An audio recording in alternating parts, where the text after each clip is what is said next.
In der Region von Tatooine gibt es über 150 solche Xar-Speicherburgen.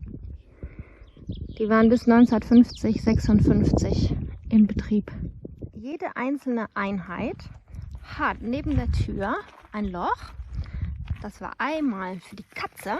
Wenn niemand da ist, kann die Katze rein und Mäuse fangen, weil da drinnen auch Getreide gelagert worden ist. Und es gab einen Schließmechanismus, der diesen Holzpflock bedient hat. Den konnte man auch von außen durch dieses Loch mit einem langen Arm und einem Schlüssel erreichen.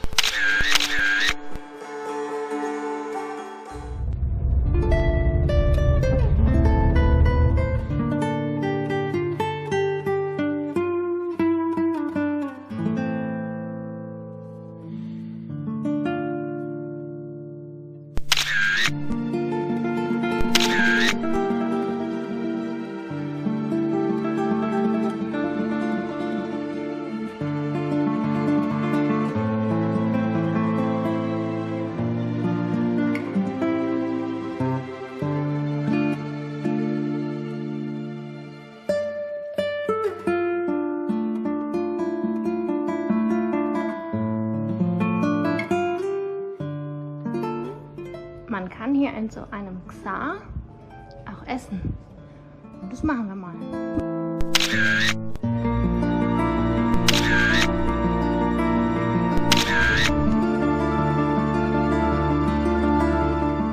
Wir haben hier einen Platz gefunden im Nirgendwo, dachten wir. Wir saßen im Auto, haben gewartet, bis es dunkel genug ist, um das Zelt aufzubauen. Und dann kommt ein älterer Herr an, der ist Schäfer. Bestimmt einen Kilometer gelaufen, weil er uns gesehen hat und dachte, wir hätten ein Problem. Vielleicht eine Panne oder wir bräuchten Hilfe. Haben wir gesagt, nein, wir möchten hier nur bleiben, ob das okay ist. Ja, aber wenn wir Hilfe brauchen, er ist da hinten und wir können jederzeit zu ihm kommen. Wir waren gestern schon hier und haben mit dem Besitzer gesprochen. Und dann hat er gesagt, kommt doch morgen zum Frühstück, ich kann euch was machen. Und das hat er gemacht. Ein tunesisches Frühstück mit Weißbrot und Olivenöl.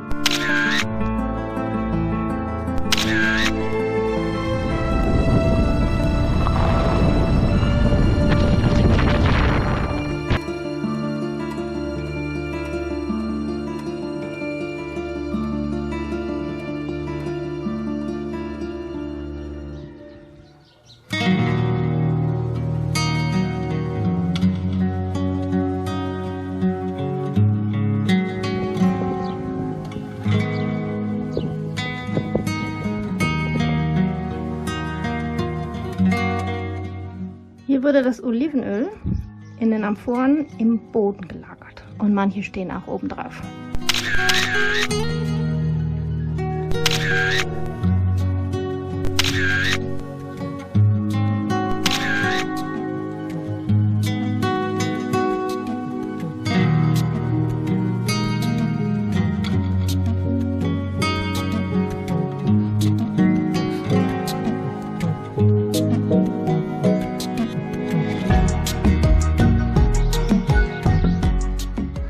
Silke kann das schon wieder nicht lassen und muss drin rumkrabbeln.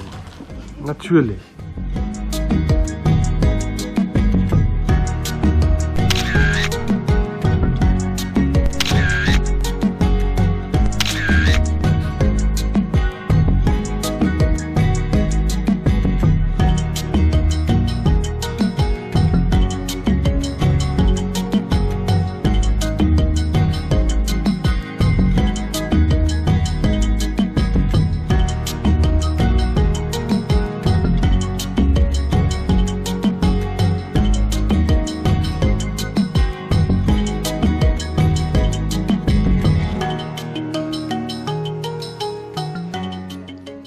Heute ist der 4. Mai, May the 4th be with you, und internationaler Star Wars Tag. Und wir sind am Drehort von Luke Skywalkers Zuhause.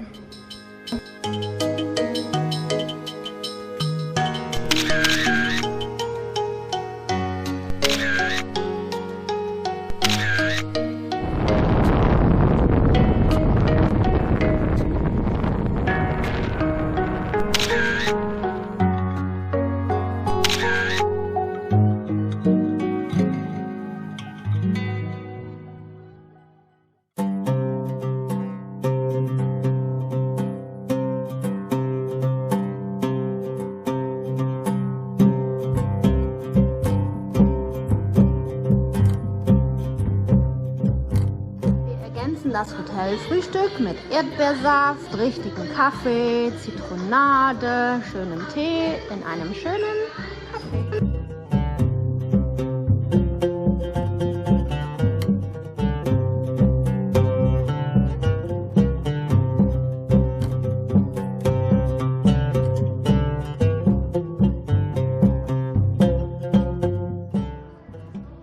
Die Säulen in der Moschee, heute würde man sagen, sind abgecycelt aus römischen Gebäuden. Da hat man einfach die Säulen genommen und hier irgendwie angepasst. Passt nicht immer, aber wird passend gemacht.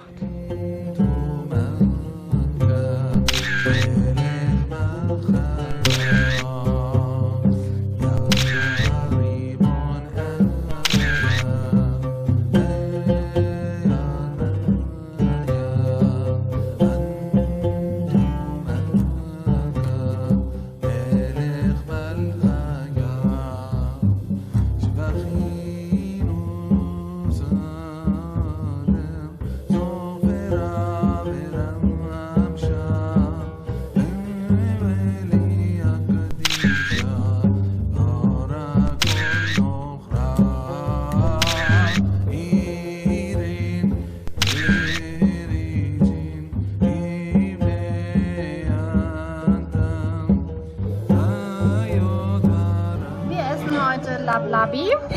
Das sind Brotwürfel, auf die kommt Kichererbsen, Harissa, Kreuzkümmel, Essig, Olivenöl und ein Ei.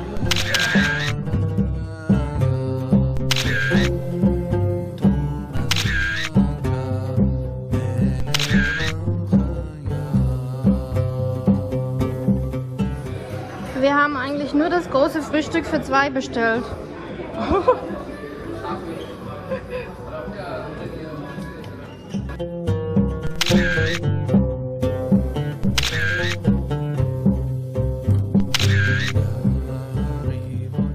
Seit dem Sandsturm und unseren Tagen unten in der Sahara ist das Auto so dreckig, dass wir es so nicht morgen beim Mietwagenverleih abgeben möchten.